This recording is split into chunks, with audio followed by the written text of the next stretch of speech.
Yo pienso que a Bolívar se lo ha sobredimensionado porque se lo desconoce. Y eso no es reciente. Ya en su época se desconoció todas las acciones de Bolívar. El Bolívar humano, el Bolívar familiar, el Bolívar político, el Bolívar militar. Pero ese es el riesgo que corren los grandes hombres. Minimizar su acción o sobredimensionarla. En su época, por ejemplo, en Europa, en Alemania, él ya era conocido por sus acciones políticas. Marx, en su época, conoció a Bolívar y escribió un artículo largo, duro, cáustico, puedo mostrártelo, sobre Bolívar, y fue muy duro para una enciclopedia norteamericana.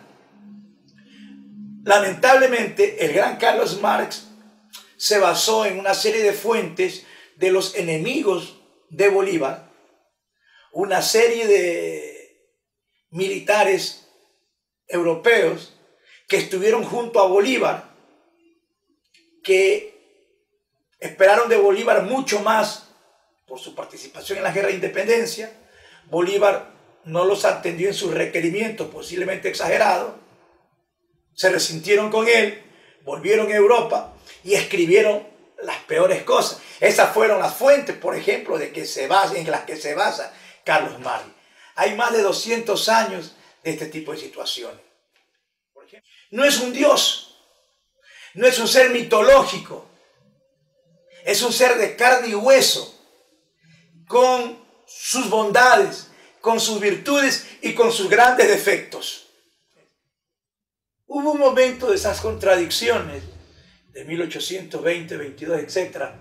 Y una frase de Bolívar, dirigida en estos momentos dolorosos que se vivían en el Guayaquil de la época. Una ciudad y un río no hacen un país, le dice Bolívar en esos momentos a los guayaquileños y a Olmedo.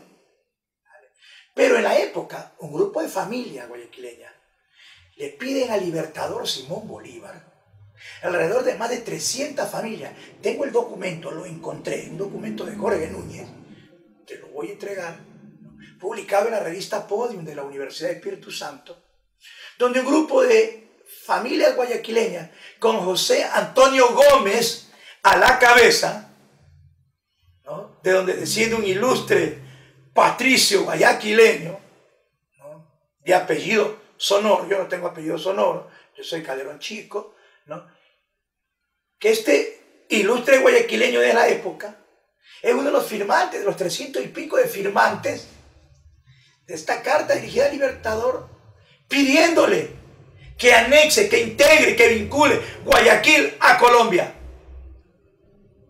Claro, Bolívar le había mandado a miles de soldados a Guayaquil con la intención de anexarla como un proyecto continental de lucha. Guayaquil era clave, era estratégico en la guerra de independencia en su condición de ciudad-puerto. Pero si Bolívar no actuó ágil y rápidamente, la anexión de Bolívar a la Gran Colombia se hubiese convertido en la anexión de Guayaquil al Perú por parte de San Martín. Bolívar desde el norte, San Martín desde el sur. Cada uno venía resolviendo el proyecto histórico de la guerra de independencia. En Guayaquil habían tres grupos: peruanófilos, colombianos y aquellos que luchaban por un Guayaquil independiente. Tenían sus razones poderosas para actuar así. Olmedo, uno de los hombres más lúcidos y brillantes de nuestra historia. Yo no escuchaba a ningún historiador ecuatoriano ofender a Olmedo. Bolívar tenía una inmensa admiración a Olmedo.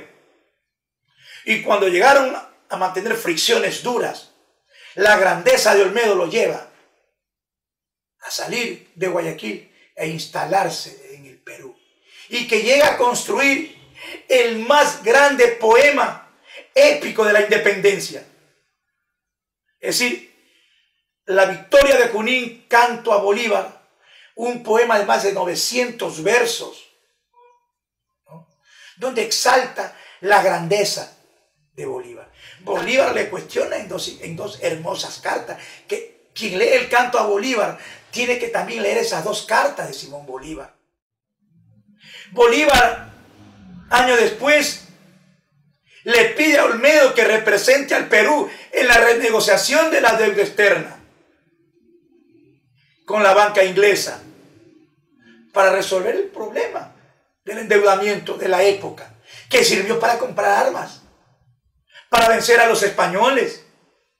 Pero, sacada la frase de contexto, no explicada así como yo lo estoy haciendo, y frente a niños y jóvenes, y un estado de exaltación y de delirio in extremis, y con 4 o 5 empresarios, ojalá que esto no se borre, fue un lapsus consciente, ¿no? Bolívar sí nos resulta un traficante de armas. Yo dije allí, poco falta para que se le diga que él fue el iniciador de los grandes carteles de la droga.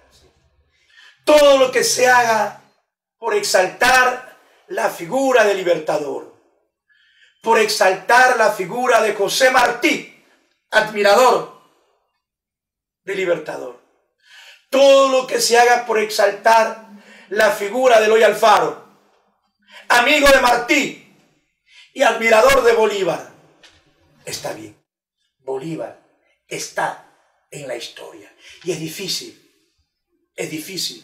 que de allí pueda salir, que de allí pueda bajar